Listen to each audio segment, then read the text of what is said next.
Alors, dans cette question D, il y a une première question assez simple, c'est de justifier que nos SEV, là, qu'on a déjà commencé à étudier dans la question C, ne sont pas en somme directe. On va passer de nouveau le théorème de concaténation de base, mais où on va un peu préciser les choses. Donc je reprends les notations de la question C. Alors dans la question C, on avait observé que c'était pas une base à cause du cardinal, mais on peut préciser les choses en fait. Le cardinal trop grand, ça veut dire que la famille n'est pas libre. Ça, c'est plus précis que de se contenter de dire c'est pas une base. Et donc c'est ça qu'on va faire. En F3, la famille elle est liée, et quand on fait cette observation-là, quand on ne se contente pas de dire c'est pas une base, eh bien le théorème de concaténation, lui aussi, il est plus précis. Ce qu'il dit, c'est que ces deux SEV ne sont pas en somme directe. Tout simplement, il suffit de connaître ce théorème. Donc maintenant, trouver une base de l'intersection. Puisqu'ils ne sont pas en somme directe, l'intersection n'est pas réduite à 0, donc la question elle a du sens. Je vous rappelle la méthodologie en général quand on veut déterminer une intersection de SEV. Alors, il faut déclarer une variable formelle de l'un des deux espaces. Si j'avais eu un forme type et un type condition, j'aurais choisi plutôt le forme type. Là, ils sont similaires ces deux espaces, donc j'ai choisi vecta B par défaut. Vous voyez, peu importe la variable qu'on choisit au départ dans cette configuration. Je choisis bien le nom de ma variable et je me débrouille pour afficher sa spécificité. Toujours, ça c'est de manière générale, je déclare une variable de l'un des deux espaces là. Ensuite, je vais essayer de réfléchir par équivalence à ce que ça veut dire pour cette variable d'appartenir à l'autre espace. Ici, vecte de CD. J'en déduirai la formulation de mon ensemble intersection. L'intersection, c'est un ensemble. C'est plus gros, comment dire ça, ça contient un certain nombre de variables. Donc c'est parti.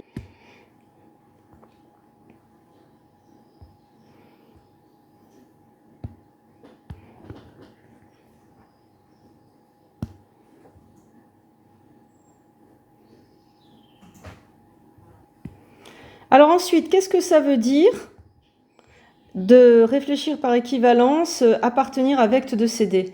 Être dans vecte de CD, c'est que ma variable, elle a une expansion en combilinéaire de C et D. Donc il existe des scalaires qui permettent cette expansion. C'est ça que je vais écrire. P de x appartient à vecte de CD, c'est équivalent à il existe alpha bêta, P de x égale cette écriture-là. Et du coup, réfléchir à l'existence de ces deux variables, c'est réfléchir aux solutions d'une équation, souvent un système. Et donc, ça peut être pas mal pour réfléchir à l'existence de alpha bêta, de poser cette équation où alpha bêta joue le rôle d'inconnu. P, il a été déclaré, lui c'est différent, c'est vraiment alpha bêta qui m'intéresse.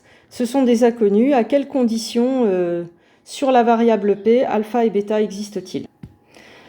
Alors, j'écris l'équation et comme d'habitude, je range. J'oublie pas de mettre mes équivalences. Donc là, vous voyez, j'ai écrit alpha, bêta, j'ai placé à gauche mes inconnus. Ça, c'est très important que vous vous repériez. Les lettres lambda et mu, elles, ont été déclarées avec P. Elles jouent le rôle de paramètres. Rien à voir. C'est vraiment les inconnus alpha, bêta. Donc je ne range pas les lettres lambda et mu à gauche. Je laisse mes inconnus et là, je laisse mes paramètres. Je range mon polynôme par monôme de degré identique. Ici, x au carré, x, les constantes. Et donc, ce polynôme égale ce polynôme, ça me donne ce système avec mes inconnus alpha, bêta à gauche. Je fais un pivot de Gauss en remplaçant la ligne 3 par 2L2 moins L3 et j'obtiens ce système qui est échelonné, ici. Et donc, comment on interprète ce système? Eh bien, vous voyez la dernière équation? Il n'y a pas du tout les inconnus n'ont aucun rôle. La dernière équation, elle dépend uniquement des paramètres. Donc, ce qu'on comprend, c'est que le système, il est compatible uniquement pour les paramètres lambda mu, qui rendent vraie la dernière équation. Lambda et mu, ils ont été figés au départ quand on les a déclarés. S'ils ne vérifient pas lambda plus 2 mu égale à 0, ce système n'aura jamais de solution. Donc, voilà, on a trouvé une nouvelle spécificité de notre variable pour être dans l'intersection. Notre variable P, il y aura des solutions alpha bêta uniquement pour lambda plus 2 mu égale à 0, c'est-à-dire lambda égale moins 2 mu. Et donc ma variable p de x, elle se réécrit en moins de mu a plus mu b, c'est-à-dire mu fois ce polynôme. Ça y est, vous avez trouvé votre intersection. Si je baptise h de x ce polynôme, eh bien, vect AB intervec CD, c'est ça.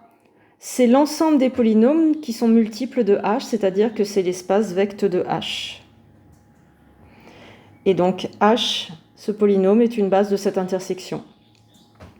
Voilà pour cet exercice. On se retrouve pour d'autres vidéos pour la suite de ce CC3 qui était assez dense. À bientôt.